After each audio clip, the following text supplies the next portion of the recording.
Hey everybody, this is Rex Carroll from Whitecross. And while you're munching on the latest Whitecross album, be sure to tune in right here on the brutally delicious podcast, Yum Yum. Eat it up. One, two, three, four. The brutally delicious podcast. The brutally delicious podcast. The brutally delicious podcast. The brutally delicious podcast. Sure. So, I guess let's just start. What's it like to be finally back and out on the road again? I see you doing some dates with Petra. That's some old school stuff, right? Yeah, it sure is. Yeah, well, we started Whitecross in 1985, and then we were super busy. I mean, we just had when we put our first album out, we didn't have an agency or anything like that. Just people kept calling us, and then we had a tour was offered to us as a support act. So we did that, and then after that, by that time we got an agent, and we just played for the next 5 years straight. And that's how we built our following. It's like, so I have my roots back to the analog days, Right. before digital, before cell phones, before all that. We were back in the days we had to get out a Rand McNally atlas to plan the routing. I mean, can you even imagine that? It's like, how do we even do that? Nowadays, well, you just look at your GPS on your cell and you just go. I have no idea how we did it. I have no idea how it even works, how we got from point A to point B. And then every I day, often wonder that too. I think about like how even, I go see my son up in couple states away. How did I get there before? before GPS. I know how Yeah. do you do it? It's like, and then we had to hoard our quarters for the payphone, because every And day we laundry had to problem. find a payphone and call into the office and find out what's going on Right. and report the numbers and all that kind of stuff. And then and I've been around long enough. I've been through like multiple cycles now. I mean, the first long around 1995, and all of a sudden our record contract is not renewed. Like, what do you mean? We're like one of the best selling acts. Well, not anymore. You're not. It's like, well, we got blindsided by the whole grunge, Seattle sound, alternative music.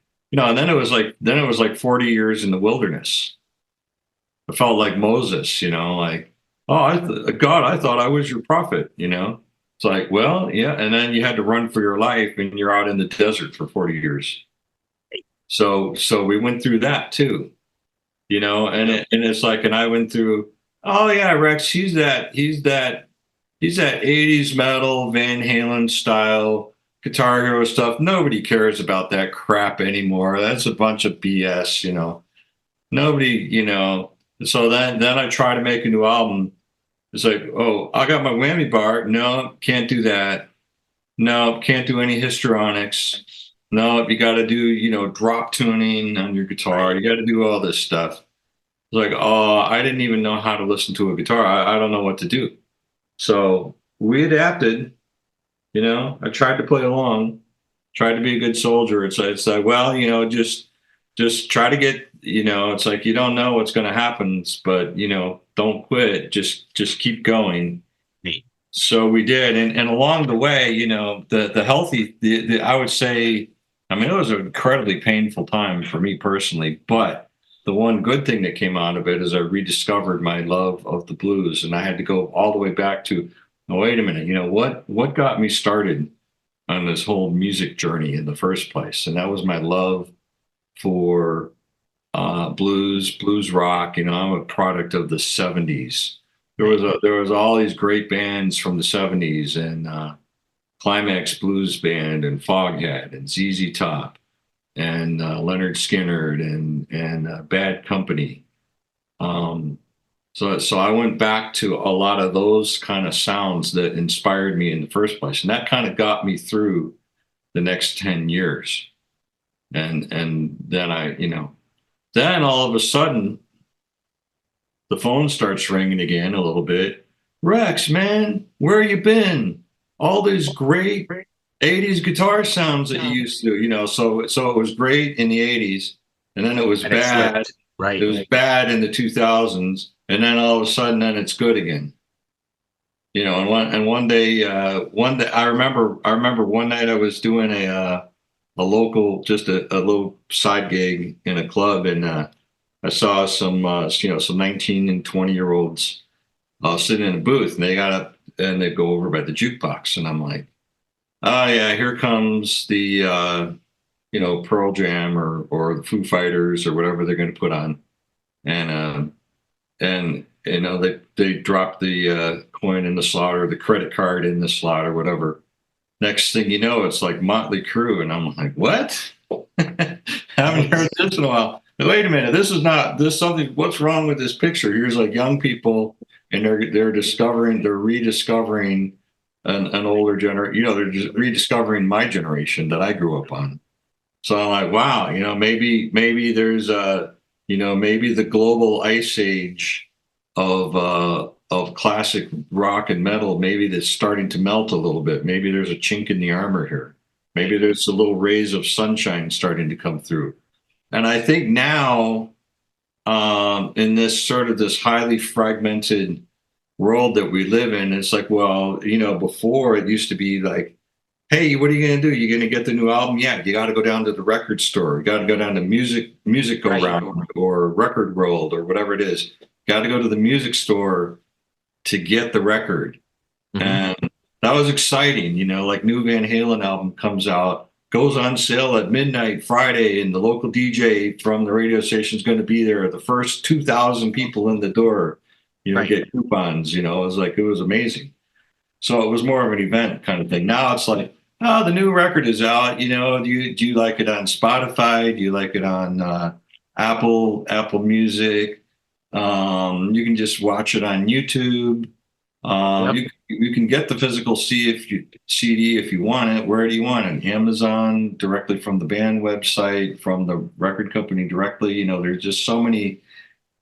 Or you can just download the digital. And I don't know how to play music in the car anymore. My son plays it. He just goes on his phone. Next thing you know, music is coming out speakers. So I've been through these different eras of we were hot, then we were like cold as ice. Went from DOA to hey, where you been? Good to see you. Right. So now, when you say, how does it feel to be back? It's really emotional, and it's great, and I love it. We just had a fabulous show. Let's say Monday, Saturday we were in South Bend, Indiana with Petra, and another band that has been through. They were there at the beginning of the whole Christian rock thing, and for us to be there with them is just like, wow, what a journey.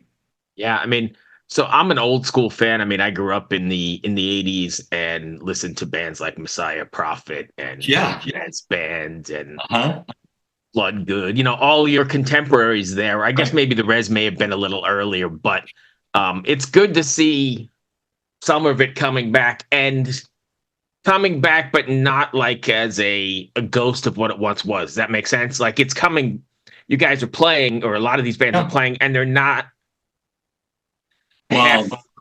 halving it, right? They're coming back, and it's right. Here's a statistic that's interesting to me. It may not be interesting to anybody else, but I was talking to my record company, I think like 2 weeks ago, and they said, hey, so here's what's going on. Your new album, here's the streaming count, and it's like boom, 100,000 streams, and so the analysis of that is like, well, it's 40% this demographic, and it was significant to me. They said 29% of these streams is from people under the age of 25. So I'm like, well, hey, that's nice, so we're able to reach. We're never going to be, Whitecross is never going to be relevant the way that Olivia Rodrigo is relevant to teenage girls, like right now. No, 10 years from now, well, maybe Olivia Rodrigo, maybe she'll have some issues of her own with as far as being relevant. But we don't know that, nobody knows the future.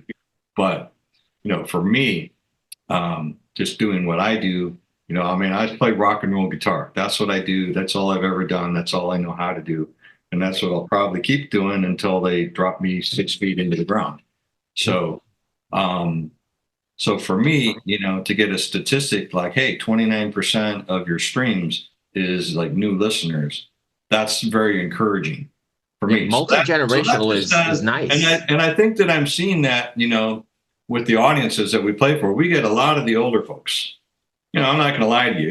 It's like, well, yeah, but also 20% of your people is like over the age of 50. So, right. Okay. So we have the old dudes and we have, people between 25 and 50. We have that demographic, but we also have some of the younger fans too. So, like you said, it's not like we're just a ghost of a memory, from, oh, here's a blast from the past. Where are they now? Kind of thing. It's not like that at all. It's like, it's relevant. And people have told me, they said, man, your album, it's got the old school vibe, but we have all the modern technology available. Right. So that's recording. Sort of what I was alluding to, right? The sound that we're making it sounds very in keeping with like a modern rock. Right.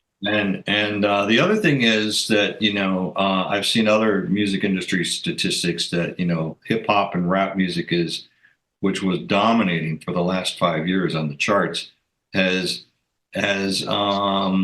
I don't know that it's any less, but like country music. Oops, sorry, my landline is ringing.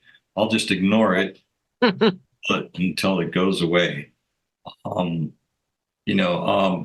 modern rock is coming back too. It's trending upwards. Right. So, so all signs are good right now for what. So I guess what I was kind of getting at. Am I coming through? Do you hear me? Oh yes, loud and clear. Okay. I guess what I was kind of getting at is what I really find interesting, especially with the new record Fear No Evil and a couple of the other bands we've talked about, is it's not half-assed. It's like you didn't come back and just throw some stuff together and say, hey, this is Whitecross, and we can't really play. You guys are still at the top of your game. I mean, vocally it's amazing. Your riffs are still amazing in those leads. It's not, I guess, to go back to that word again, it's not like a ghost of what you once were or like a nostalgia thing. This is a real record. Does that make sense?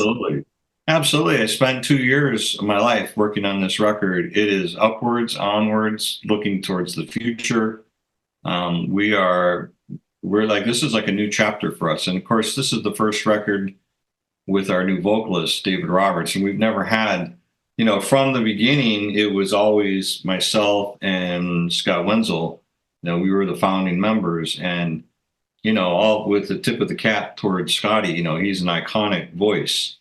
And, the only thing I can say about that is that by the time we got to the year 2019, the band was kind of turning into a memory, like a ghost. Right. We were like a nostalgia act. That's what we had kind of turned into, and it just wasn't working anymore. I mean, it was it just played itself out.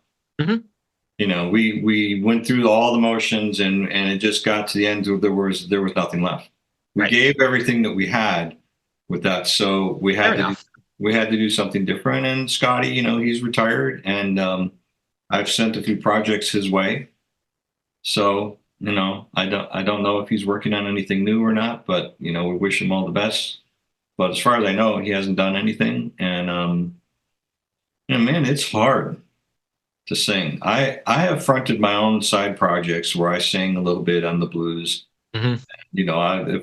Believe me, if I had a rock singing voice, I would have done it. Right. Long time ago, because who doesn't want to be the lead singer in a rock band, right? I mean, wouldn't that be great if everybody could do that? If we all had a voice like a 20-year-old Robert Plant, that would be amazing. Right. But, it's hard to sing, and it's hard. Hey, I'll tell you what, it's hard to play guitar, man. We finished the gig, an hour. I will tell you this: an hour after every gig, my hands are in pain, and I feel just everything is like tightening up, and it's like my knees hurt, my hips hurt, everything. So it ain't easy being cheesy. Hi, this is Chad Nicefield. And this is Justin Press. We're the host of Making Waves, the Shiprock podcast, a part of the Sound Talent Media Podcast Network. We're inviting you to sail away with us on an epic journey in musical enlightenment. Every week, we bring you only the best artists in rock music and discuss everything from the cruise, to the stage, to the saga of being a professional recording artist. We'll have lots of special guests along the way, so tune in every week. Your stateroom is available every Monday morning, so welcome aboard. No, and I mean, aging, it's funny we're talking about this because I'm also a filmmaker and I've made a couple films over the years, including Metal Missionaries, a film about heavy metal and Christianity. But I'm working on one now about aging in the metal world. And it's funny you brought all that stuff up because you're still playing and you're still relevant, but there's like all these different steps now you have to take to kind of get prepared and get the fingers moving again and put all the Ben Gay on and the ice on afterwards for the same show. But if you think about it, it's a good thing because it's like when you get to this point in the game, you realize that, why am I here? Why am I still doing this? Rock and roll is a young man's game, and it's about youthful rebellion, and it's about out with the old, youth will be served. It's about that kind of attitude. So why am I still doing this? And you just realize it's because, man, we love the music, we love what we do, and plus I'm committed to our message and our mission, and this is a calling that God has given me, and so this is why I keep doing it. And and we're in this unprecedented time where nobody really knows how it's going to end. It's like nobody, in 1969, when Mick Jagger and the Stones was a young band, and the Who was writing, Hope I Die Before I Get Old. It's like, hey, tell you what, dudes, you're all pretty old now. Right. They're still out there kicking it. So I think aside from, I know you've got your message driven for sure, but aside from all that, I think this kind of music, the heavier music, hard rock, whatever it is, once it gets a hold of you, like in your youth or wherever you are, it doesn't let go. You're just in it. I know. And I've met a lot of people who are like in their 40s and their 50s. I'm sorry, kids, but this is the truth. This is the reality. I've met a lot of your parents, and they have told me, again, Saturday night, I heard from like 3 or 4 people who told me, man, your music is the soundtrack of my life. Yeah. So they are also very happy that we're still out there and that we're not, we're not like a ghost, man. We're excited and we're like chomping at the bit to keep So playing. I'm going to be totally honest with you. When I got the message from Jen that you guys were doing this again, I was like, oh man, I hope it's not going to be like one of these 80s bands that is coming back out and is not going to be able, because I want to remember, like as it was. I don't want to remember running your name through the mud just to make dolls. And then I put the record on and went, oh my God, it's not. Right.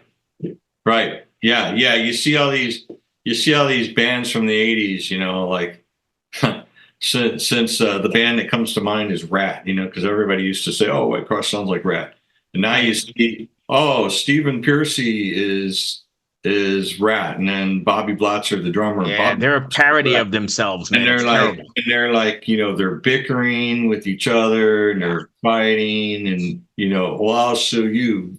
Oh yeah, I'll skip that. I'll sue you. Right. And they're fighting with each other, and then you go out and you see it, and it's like all these faceless backing musicians. Yeah. That, it's like, geez. It's like you say, it's like so that truly is like a shadow of the past, Yeah. So like I said, when I got this from Jen, I was like, oh man. It's like a memory, It's like a quick walk down memory lane. But this is not what Whitecross is. We are very excited about continuing forward and new things. And the way I look at it, it's a new chapter in the book. And, I don't know how many more chapters there are to go. before the end of the book, but the book is far from complete. Right. Well, this is a great chapter for sure because I really dig the record. Good. I'm glad. That makes me very happy to hear that. So, I know we're going to be running out of time shortly, but what are your plans to take this on the road? I know you did some stuff with Petra. Are you guys planning a more proper tours kind of thing? well, we are doing a lot of dates with Petra. That seems to be a really good fit for us, and it's a great way. I mean, the record's been selling like crazy because I think people are just sort of latching on. They're realizing when again, just as you said, if they maybe they hear it on Spotify or YouTube or something, and then they go and they buy the album because they realize, oh yeah, this is like there's something to this record. It's not just like a relic, like one more time for old times. Yeah, it's hard because so many people ruined it. It's not that at all. We are just. I think I'm playing guitar better than I ever have. I personally feel like this is our best album that we've ever made, and we finally got what I always wanted was a real rock and roll mix engineer. And now I couldn't find anybody to produce the album the way that I want, so I'm producing the band these days. And when I meet somebody that will work as hard for us as I do, then we'll bring in another producer. But I got the best mix engineer and the best mastering engineer. So the records sound great, and we're just out there doing it. And we're excited, we've been talking about the music the whole time, but I'm very excited about just bringing our message to the world that God is alive, and there's hope and there's reconciliation through Christ. And you can be reconciled to God, you can be reconciled to your family, to your people that are in your life, and that's the mission of the band, is to bring the good news of Christ, to the world. So probably very timely at this point too. Right, because you look at what's going on around our country, and it's like, well, politics is not going to fix anything. It's like nobody's happy with where the politics is at. So what's good? What can unite our country together? Well, it's like when there's massive revival, and people are turning back to God. That's what'll bring our country together. That's what I believe, and that's a side benefit among other things. And that's why we want to bring that message to the whole world. So we are out there and kicking it. Awesome. And if fans want to find you, can you give us all your socials? Is it WhitecrossBand.com? That's WhitecrossBand.com. Go there right now and order from WhitecrossBand.com. Max, thank you so much. I appreciate your time. I grew up listening to you guys in youth group back in New York in the mid 80s, so familiar with all that. All right, you're welcome. Thank you for having me. It's great. Good luck with the record. Good luck with the tour. We'll talk to you soon. Thank you. God bless. Cheers. Bye-bye. Bye. Ever wonder what a punch from Elton John feels like? Or how you'd cope with having turned down the chance to be in Nirvana? Or what signal Keith Richards gives when he wants you to get the hell out of his hotel room? Fans of Too Much Effing Perspective don't have to wonder, because they've heard these exact stories and a jillion others on our podcast. I'm Alex Hoffman, former tour manager for Radiohead. And I'm musician and comedy writer Alan Keller. On the TMEP show, we get guests like Nancy Wilson from Heart, Jeremiah Freites from the Lumineers, and Modern Family's Julie Bowen to tell us things they may have only shared with their therapist, clergy, or a TMZ stringer. So join us on Too Much Effing Perspective. That's EFFING Perspective. The only podcast you crank up to 11.